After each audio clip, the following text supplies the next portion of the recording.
Quisiera decir que mi último libro, Más allá del dolor, es un libro que ya está a disposición de las personas en el Perú, en las librerías adventistas del Perú y también en los Estados Unidos vía internet.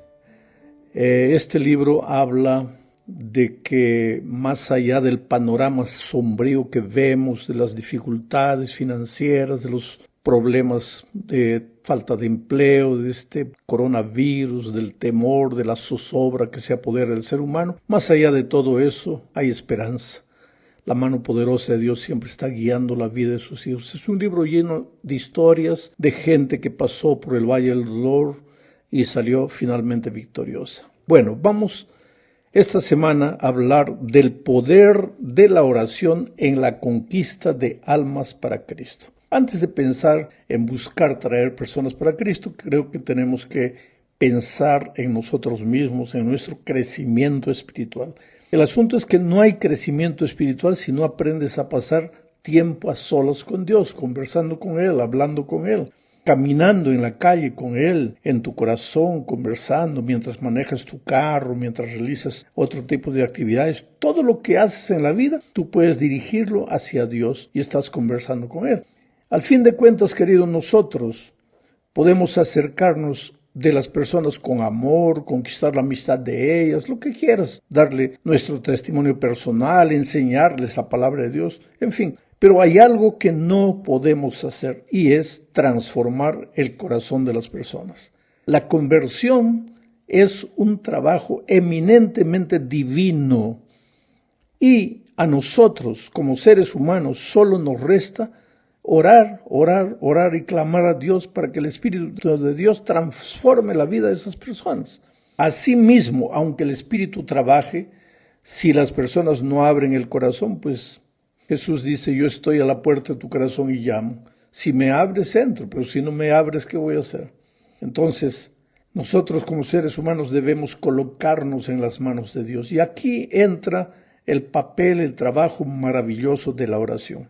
Empecemos hablando del conflicto cósmico. Pablo, escribiendo a los Efesios, en el capítulo 6, versículo 12, dice, porque no tenemos lucha contra sangre y carne, sino contra principados, contra potestades, contra los gobernadores de las tinieblas de este siglo, contra huestes espirituales de maldad en las regiones celestes.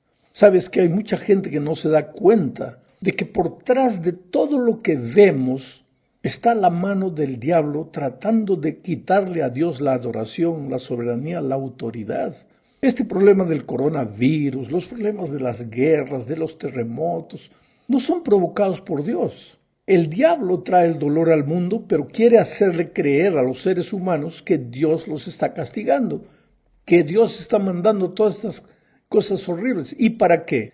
Para hacer que el hombre se rebele más contra Dios, para hacer que el hombre piense, ¿dónde está Dios? ¿Por qué me abandonó? ¿Por qué se fue de mi vida? ¿Por qué escucha la oración de los otros, pero no escucha mi oración? En fin, ahí cuando una persona reacciona de esa manera delante del dolor, delante de la tribulación, pues el diablo da la carcajada, porque dice, finalmente yo gané, yo vencí, porque yo provoqué todo esto y ahora el ser humano le está echando la culpa a Dios.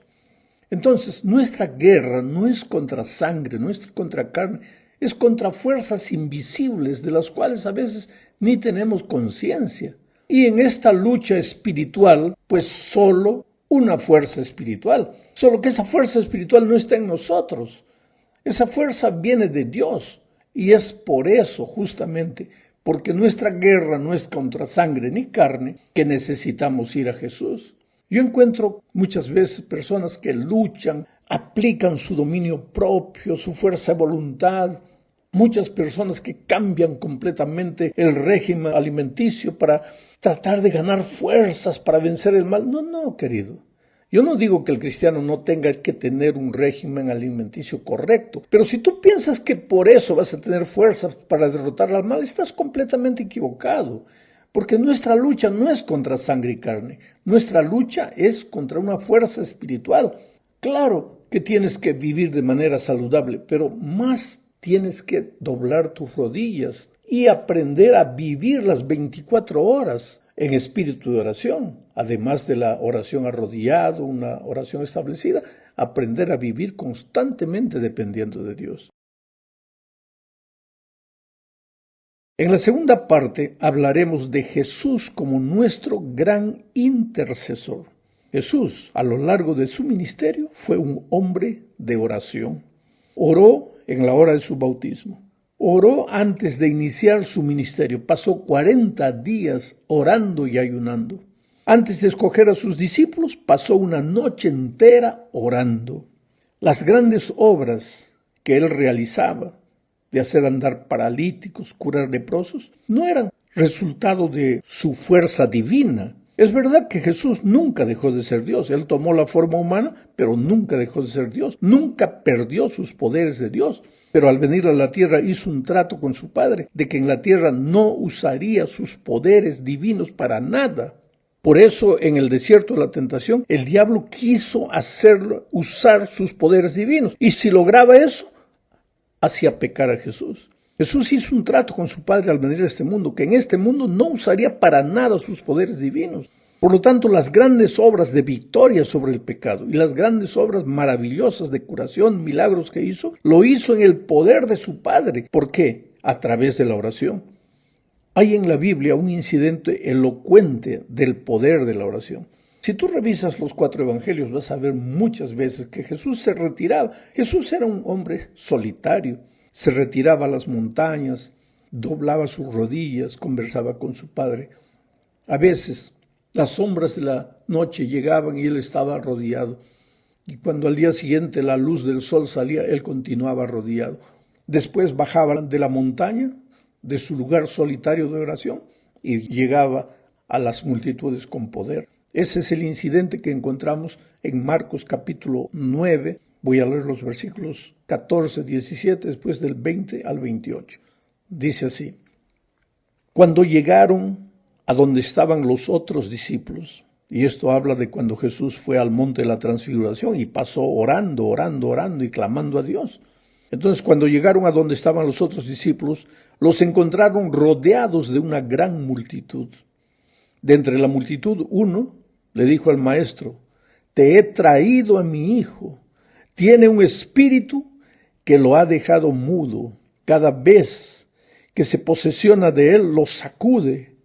Entonces mi hijo echa espuma por la boca, rechina los dientes y se queda rígido. Les pedí a tus discípulos que expulsaran a ese espíritu, pero no pudieron. Jesús dijo: ¡Ay, gente incrédula! ¿Hasta cuándo tendré que estar con ustedes? ¿Hasta cuándo tendré que soportarlos? Esa frase me impresiona. No se trataba de la incredulidad de las personas que estaban ahí, que no conocían a Cristo. Se trataba de la incredulidad también de sus discípulos.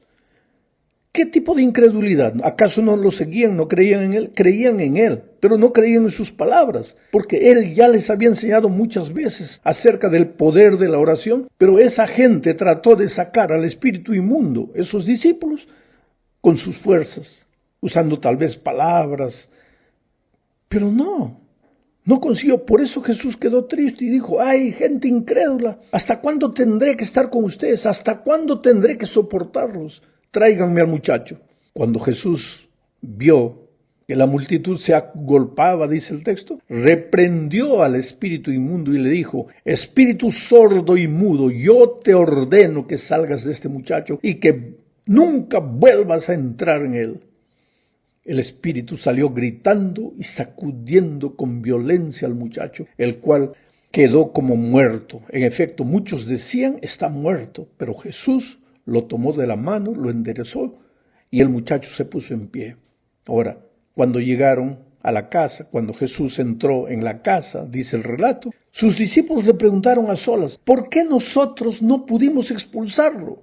Jesús les respondió: estos demonios no salen sino con oración. Estos demonios solo salen con oración. Oh querido, cuando un hijo de Dios se arrodilla, los poderes de las tinieblas tiemblan. A lo largo de mi vida yo he vivido momentos difíciles. Yo estaba en Itapecerica de la Sierra, en San Pablo, en una campaña evangelística. El pastor iba a bautizar a un candidato antes de la predicación y de repente el diablo tomó posesión de aquella mujer. Y la mujer con una fuerza descomunal agarró al pastor y lo sumergió en el agua. Y la gente pues quedó asustada. En ese momento yo tomé el micrófono y le dije a todo el público, debería haber unas 6,000, 7,000 personas. Este es el momento de orar. Clamamos a Dios todos juntos. Y de repente la mujer perdió las fuerzas. Entonces yo le dije al pastor, ¿puede bautizarla? El pastor levantó la mano, hizo la declaración del bautismo. Aquella mujer salió del agua transformada, abrazó al pastor. Esa mujer había sido una hechicera, lo que en Brasil le llaman una madre de santo. Había conocido el evangelio, había renunciado todo y aceptado a Jesucristo, y ahora en la hora de su bautismo el diablo la agarra y la amenaza de muerte. Y 25 días después ella muere en un accidente de tránsito. Por eso te digo que nuestra fuerza, nuestra lucha, nuestra batalla no es contra fuerzas físicas. No es nuestro cuerpo, nuestro dominio de voluntad, nuestra fuerza que va a vencer, solo Dios. Y eso buscando el poder divino a través de la oración. Las palabras de Jesús son elocuentes. Estos demonios solo salen con oración. Oh querido, el diablo existe. En medio del conflicto de los siglos, nosotros estamos allá. A veces no podemos verlo, pero existe y trabaja contra nosotros. A veces se mete en una botella de licor, en una cajetilla de cigarros, en la droga, en la promiscuidad, solo para destruir la vida de sus hijos. Pero no tenemos que tener miedo, porque Jesús le dijo a Pedro, mira, Lucas 22, 31 y 32, Jesús le dijo a Pedro, Simón, Simón, Satanás ha pedido sacudirlos a ustedes como si fueran trigo, pero yo he rogado por ti para que no te falte la fe, y tú cuando hayas vuelto deberás confirmar a tus hermanos. Esas palabras no fueron solo para Simón, son para ti y para mí también. El diablo quiere destruirnos, nos va a sacudir, nos va a meter al fuego de la tentación, va a hacer lo que pueda y lo que no pueda para acabar con nuestra vida. Pero no tenemos que tener miedo. ¿Por qué? Porque el Señor Jesucristo está intercediendo por nosotros. Él es nuestro gran intercesor. Veamos ahora las oraciones intercesoras de Pablo. Efesios 1, 15 al 21, dice, por esta causa también yo, desde que supe de la fe de ustedes, de los efesios, en el Señor Jesús, y del amor que ustedes tienen para con todos los santos, no ceso de dar gracias por ustedes al recordarlos en mis oraciones. O sea, Pablo oraba por los efesios, pidiendo ¿qué cosa en favor de ellos? Primero, para que el Señor, para que el Dios de nuestro Padre Jesucristo, el Padre de gloria, les dé espíritu de sabiduría. Pablo oraba para que Dios les diese a los efesios espíritu de sabiduría. O sea, equilibrio, sensatez, sentido común. A veces vemos en la iglesia falta de sabiduría. Se toman decisiones completamente inmaduras o se toman posiciones inmaduras. ¿Cómo necesitamos de sabiduría? ¿Y qué más pide Pablo en su oración intercesora en favor de los efesios? Dice, pido también que Dios les dé la luz necesaria para que sepan cuál es la esperanza a la cual los han llamado. Quiere decir, que Dios ilumine su entendimiento para que no se dejen engañar, para que sepan cuál es la esperanza a la cual los ha llamado. Hoy día hay muchas corrientes engañadoras y los engañadores no vienen con cara de diablo, porque si no, todo el mundo escaparía, todo el mundo correría. Los engañadores vienen con cara de ángel para engañar, para hacerte asustar, para hacerte creer.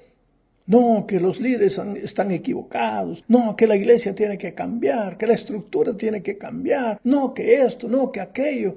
El Espíritu de Dios es manso. Cuando alguien viene a ti tratando de engañarte y cuando al hablar o criticar a la iglesia, a sus líderes, los ojos de esa gente parece que van a salir de las cuencas de los ojos, no creas en esas palabras. Pablo oraba intercediendo por el pueblo de Efeso y pidiendo sabiduría y para que no se deje engañar. Y continúa diciendo, ¿y cuál la supereminente grandeza de su poder para con nosotros? Pablo también quiere que los efesios reciban el poder, la grandeza del poder de Dios. No solo la teoría, sino el poder de Dios. Ese es el texto de Pablo, interesante. Voy a seguir leyendo. La cual operó en Cristo y lo resucitó de entre los muertos, el poder de Dios, y lo sentó a su derecha en los lugares celestiales, muy por encima de todo principado, autoridad, poder y señorío, y por encima de todo nombre que se nombra, no solo en este tiempo, sino también en el venidero. Ahí está, ese es tu Dios poderoso. Entonces, cuando el diablo viene, ¿por qué tienes que tener miedo? ¿Por qué tienes que temblar? ¿Por qué tienes que vivir sujetado a las riendas del enemigo, esclavo del enemigo, esclavo de tus pasiones, si tu Dios es todopoderoso y grande?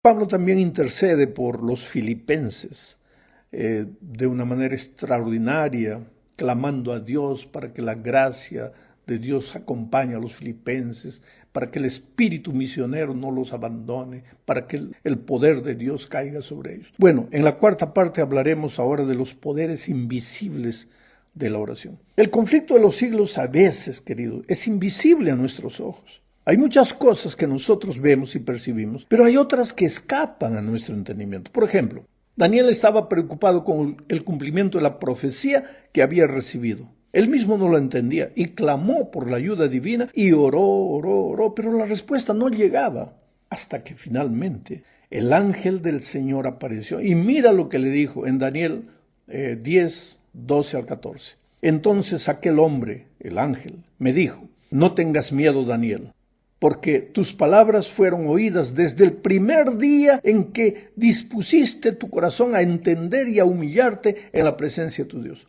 Ahora, yo pregunto, paro de leer el texto aquí. Si Dios oyó su palabra desde el primer día que él clamó, ¿por qué demoró en llegar el ángel? Aquí viene la respuesta. Seguimos leyendo el texto. Precisamente por causa de tus palabras he venido.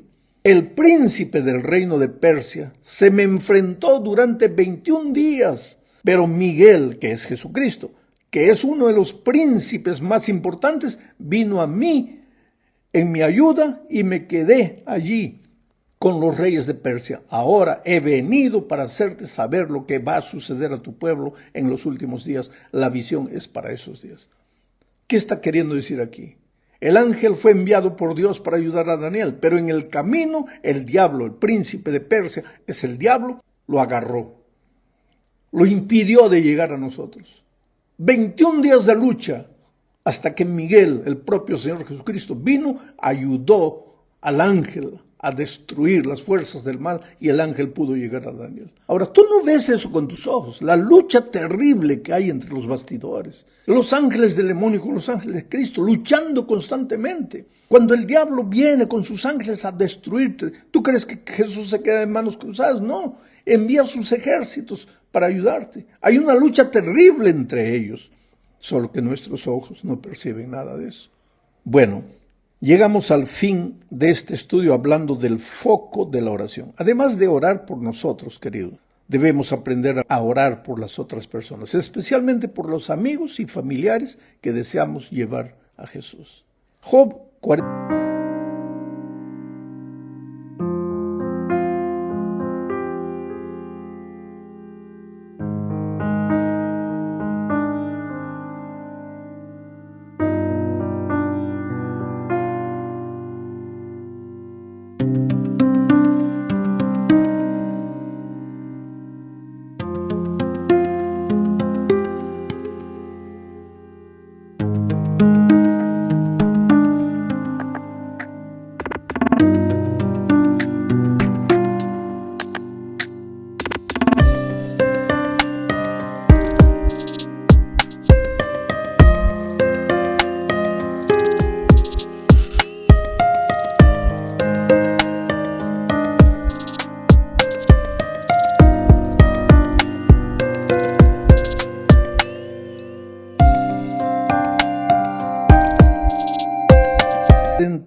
Versículo 10 dice lo siguiente: y quitó Jehová la aflicción de Job cuando él hubo orado por sus amigos, y aumentó al doble todas las cosas que le habían sido quitadas.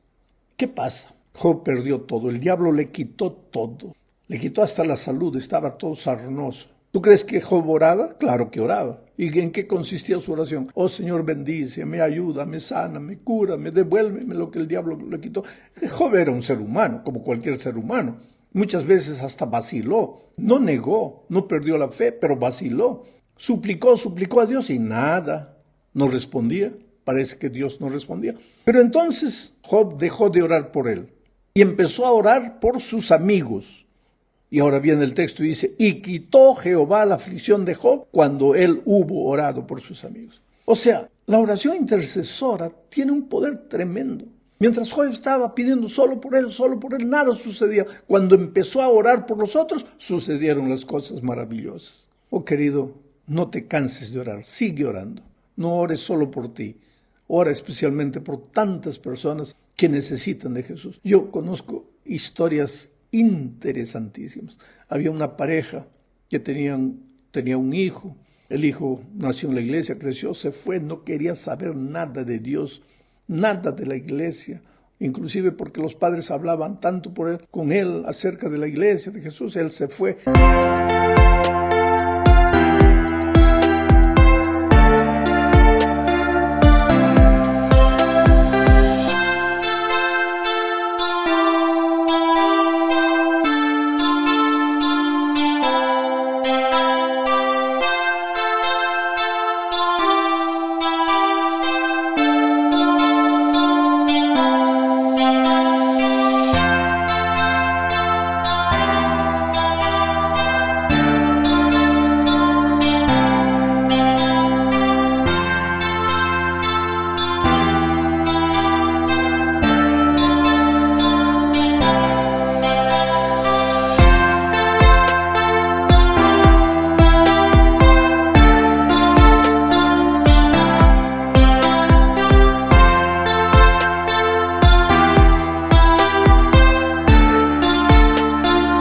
A una ciudad distante, 1000 kilómetros de los papás, para que no lo molestasen. Ahí se entregó a la borrachera, a la promiscuidad, en fin, tenía dinero, malgastaba la vida.